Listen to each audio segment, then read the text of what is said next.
Hello guys, magluto tayo ngayon ng guys, corn beef.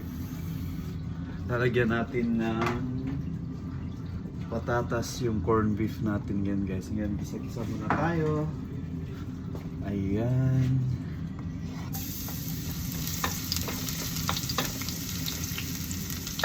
Sobrang init na ng mantika guys.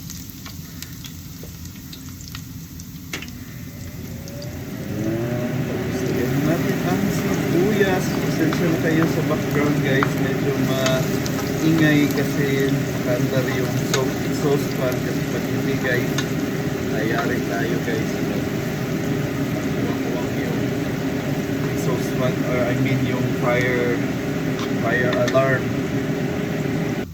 kaya minsan pinapatay ko na lang din yung guys para hindi maabala yung hindi maingay yung video natin, pero kailangan talaga minsan yan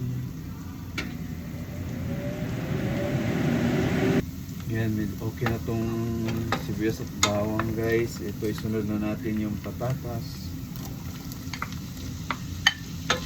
Yan, isa muna natin yung patatas, saka natin isunod ang corn beef kasi para pambaon to ni Mrs. guys. Ayan, maya tatakpan muna natin to, tapos yung hintayin natin mga 3 minutes siguro maluto yung patatas. Then isunod na natin yung corn beef. Yes, ayan guys, takpan muna natin siya. Maya balikan natin yan.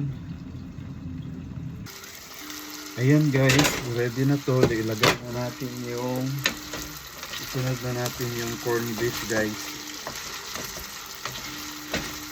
Ayan. Ilagay na natin ang corn beef.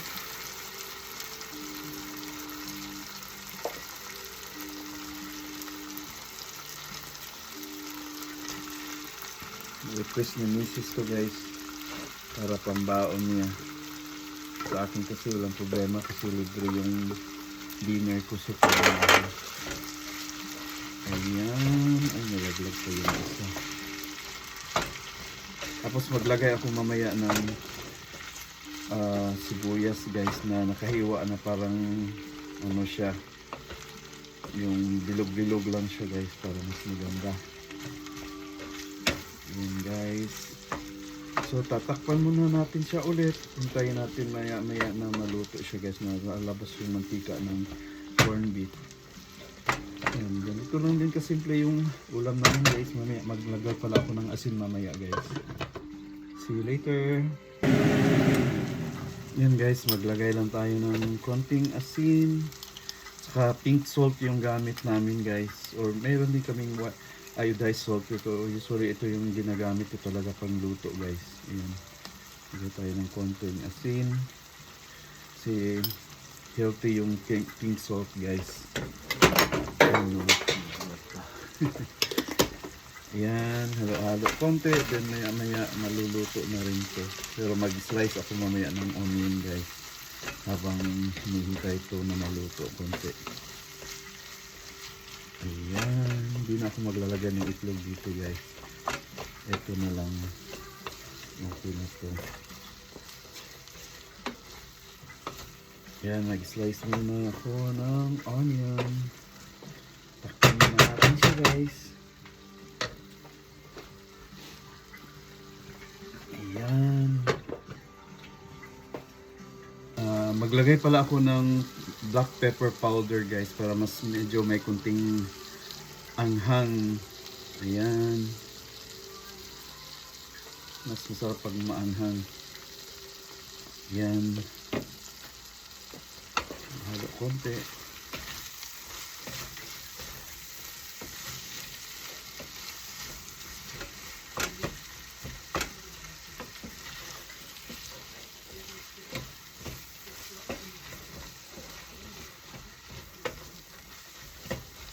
Yan, tapos takpan muna natin ulit.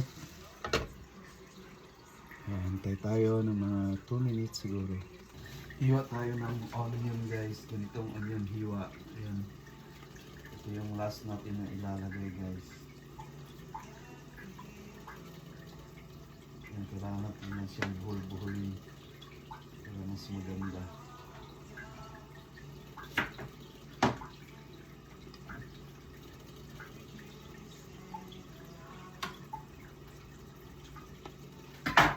Kaya na guys, ganito siya guys. Ilagay na natin siya.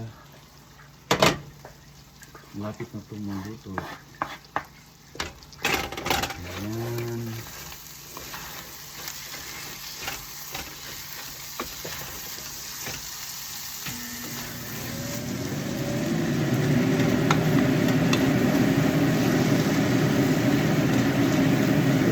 Maglagay ng kunting mantika pa.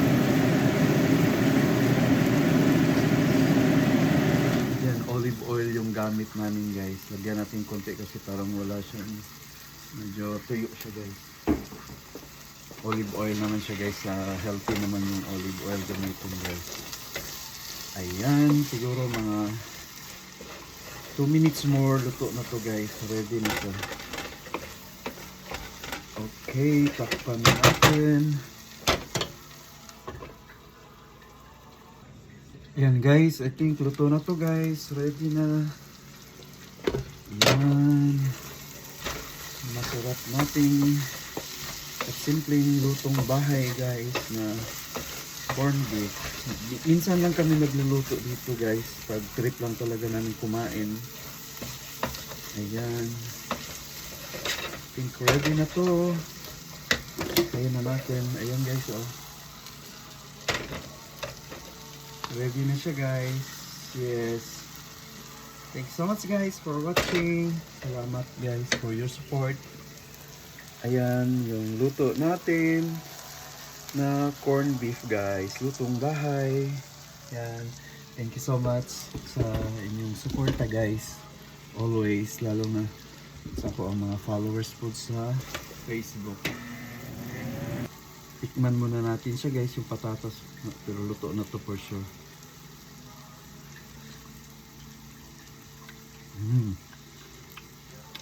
Okay guys. Anuhin lang natin siya konti. Medyo matigas pa konti yung patatas. Pero ready na yan siya guys. Ayan. Thank you so much sa lahat-lahat. And please sa lahat ng mga hindi pa nakasubscribe ng ating YouTube channels, please do subscribe guys. And click the notification bell button para updated kayo sa ating susunod pa na mga vlogs. Kaya thank you so much guys sa support. Ayan, luto na ang ating masarap na corn beef with patatas. Yes, thank you so much guys. God bless everyone. Bye bye. To God be all the glory.